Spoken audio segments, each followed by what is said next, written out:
तो चलिए आज सीधे चलते हैं जनवरी 1931 के कलकत्ता की सड़कों पर। ये कोई रटा रटाया इतिहास का पाठ नहीं है, बल्कि एक ऐसा आंखों देखा हाल है जो हमें आज़ादी की लड़ाई के बिल्कुल बीचों बीच ले जाता है। आज हम उस ऐतिहासिक दिन का पल पल का हिसाब जानेंगे। तो तैयार हो जाइए इस रोमांचक सफर के लिए, जहां हम अतीत के पन्नों को एक नई और बेहद करीब की नज़र से पढ़ेंगे।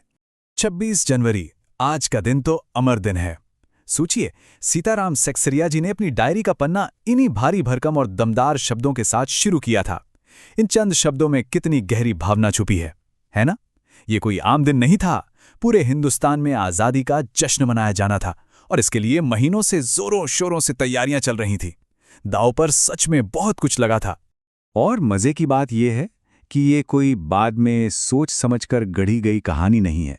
ये सीधे सीताराम सेक्सरिया जी की निजी डायरी से निकला हुआ एकदम कच्चा और सच्चा दस्तावेज है।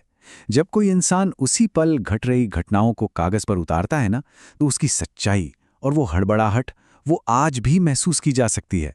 ये इतिहास को बिल्कुल लाइव देखने जैसा है। अब यहाँ ये जानना बहुत ज़रूरी है कि आखिर ये सीताराम सेक्सरिया थे कौन। वो सिर्फ कोई मूक दर्शक नहीं थे। राजस्थान में जन्मे और कलकत्ता में रचे बसे वो महात्मा गांधी, सुभाष चंद्र बोस और रविंद्रनाथ टैगोर जैसी महान हस्तियों के बेहद करीबी थे। सत्याग्रह आंदोलन के दौरान उन्होंने बाकायदा जेल भी काटी थी। मतलब वो इस पूरे आंदोलन के एक बहुत ही भरोसेमंद और एक्टिव हिस्सेदार थे। इसलिए उनकी बातों में 100% वजन है। अच्छा, जरा 1 मिनट के लिए सोचिए, 2000 रुपए। आज शायद लगे कि अरे बस 2000, लेकिन 1931 के जमाने में सिर्फ और सिर्फ प्रचार के काम के लिए इतनी बड़ी रकम खर्च करना अपने आप में बहुत बड़ी बात थी। ये साफ दिखाता है कि ये कोई अचानक जमा हुई भीड़ नहीं थी। इसके पीछे एक बहुत ही तगड़ी प्लानिंग थी, जबरदस्त फंडिंग थी और कार्यकर्ताओं ने घर घर जाकर इस दिन का पूरा माहौल बनाया था। उस सुबह के कलकत्ता का नज़ारा ही कुछ और था। पूरा शहर मानो किसी त्योहार के लिए सजा हो। बड़े बाजार के लगभग हर मकान पर हमारा राष्ट्रीय झंडा शान से लहरा रहा था। कई घरों की सजावट देखकर तो ऐसा लग रहा था जैसे हमें आज़ादी मिल ही गई हो। लोगों में एक गजब का जोश था। लेकिन इस जश्न वाले माहौल के एकदम उलट शहर के चप्पे चप्पे पर भारी पुलिस बल भी तैनात था। मोटर लारियों में गोरखे और सार्जेंट हर मोड़ पर गश्त लगा रहे थे। हवा में एक अजीब सी टेंशन घुली हुई थी। सुबह से ही टाइमर टिक टिक कर रहा था।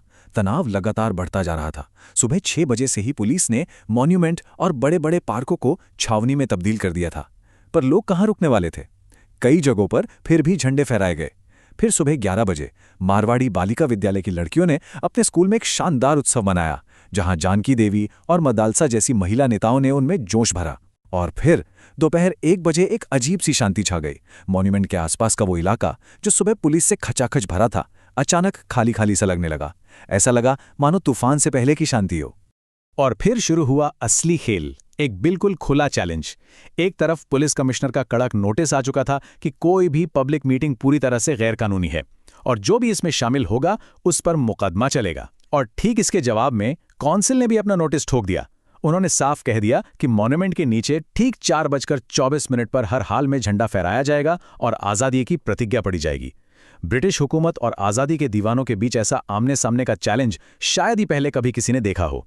दोपहर के 3 बजते बजते वो 1 बजे वाली सन्नाटे की चादर पूरी तरह फट गई।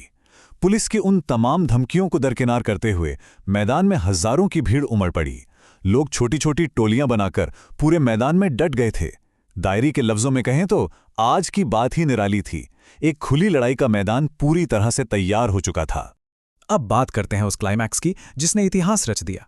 घड़ी में ठीक 4:10 हुए थे और सुभाष चंद्र बोस अपना एक बहुत विशाल जुलूस लेकर वहां पहुंचते हैं। चौरंगी के पास पुलिस उन्हें रोकने की कोशिश करती है, लेकिन भीड़ का सैलाब इतना भयानक था कि पुलिस के पसीने छूट गए। और फिर जैसे ही वो जुलूस मैदान के मोड़ पर पहुंचा, पुलिस ने अपना असली रंग दिखाया। उन्होंने अंधाधुंध और बेहद बर्बर तरीके से लाठियां भांजनी शुरू कर दी।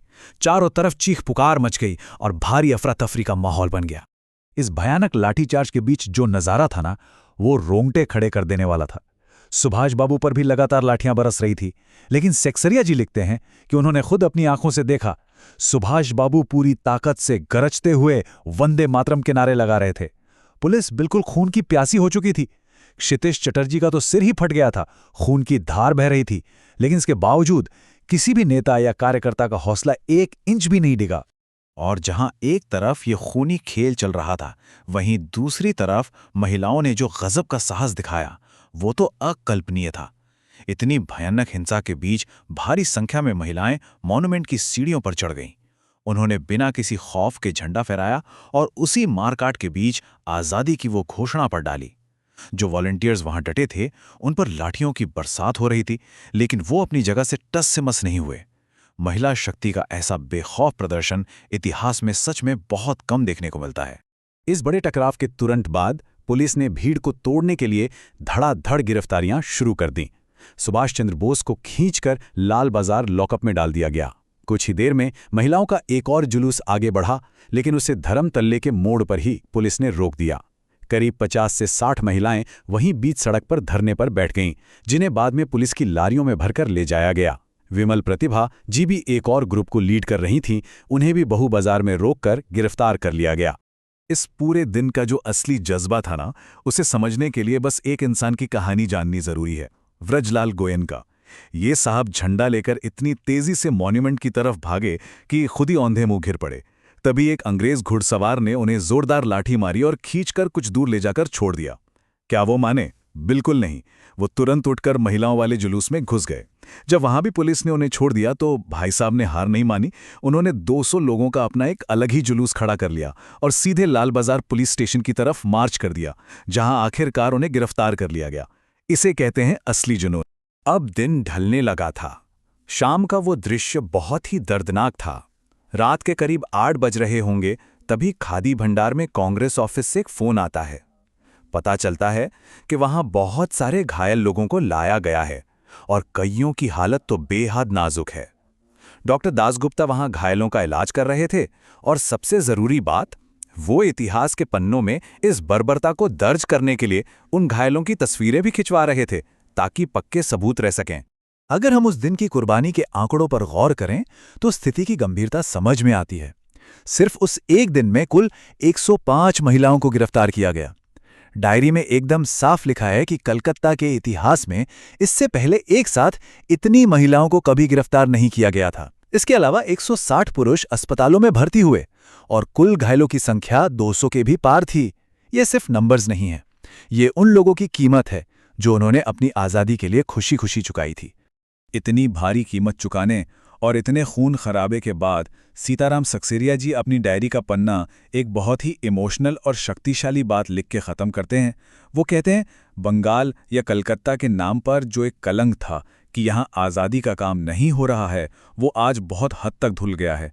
इस एक दिन की गजब की एकजुटता ने पूरे देश को ये दिखा दिया कि ये शहर आज़ादी की खातिर अपना सब कुछ दांव पे लगाने को तैयार है। और अब हम इस ऐतिहासिक डायरी को बंद करते हुए एक सोचने वाले सवाल के साथ अपनी बात खत्म करेंगे।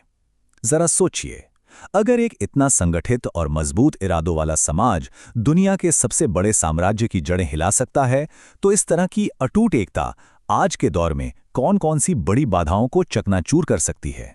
क्योंकि देखिए, इतिहास सिर्फ बीते हुए कल की कहानी नहीं है, ये हमारे आज के लिए एक बहुत बड़ा सबक है। इसी विचार के साथ हमारे आज के इस विश्लेषण में शामिल होने के लिए बहुत बहुत शुक्रिया। बस ऐसे ही सीखते रहिए और हमेशा सवाल पूछते रहिए।